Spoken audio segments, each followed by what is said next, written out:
विंडोजमध्ये प्रत्यक्ष प्रोग्राम सुरू कसे करायचे हे आता आपण पाहू।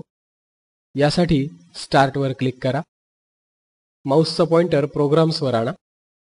येणाऱ्या यादीतील हव्या त्या प्रोग्रामवर माऊसचा पॉइंटर न्या आणि माऊसने क्लिक करा। आपणासमोर प्रोग्राम सुरू झालेला आहे।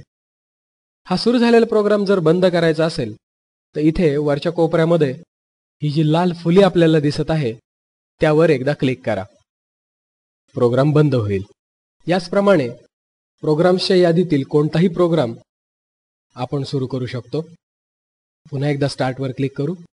माऊसचा पॉइंटर प्रोग्राम्सवर आणू। या यादीतील मायक्रोसॉफ्ट ऑफिस या टॅबवर येऊ। यातील मायक्रोसॉफ्ट ऑफिस वर्ड 2003 यावर माऊस पॉइंटर आणून क्लिक करू। आपणासमोर वर्डचा प्रोग्राम सुरू होईल।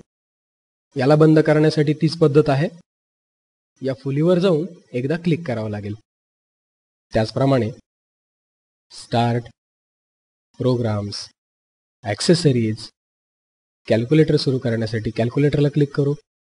सुरू झाल्या कॅल्क्युलेटरचा प्रोग्राम बंद करण्यासाठी क्लोजवर क्लिक करावं लागेल। त्याचप्रमाणे स्टार्ट, प्रोग्राम्स, ॲक्सेसरीज, वर्डपॅड ही यादी पूर्ण स्वरूपात जर आपल्याला दिसत नसेल, ही यादी जर आपणास पूर्ण स्वरूपात पाहायची असेल तर या खालच्या बाणांवर आपल्याला क्लिक करावं लागेल। यादी पूर्ण स्वरूपात आपल्याला दिसेल।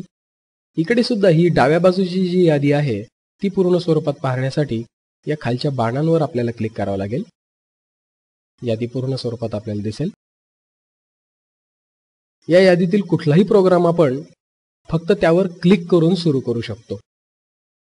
Notepad, calculator, command prompt, Paint, WordPad, synchronize, Windows XP tour असा कुठलाही प्रोग्राम फक्त त्यावर क्लिक करून सुरू केला जाऊ शकतो।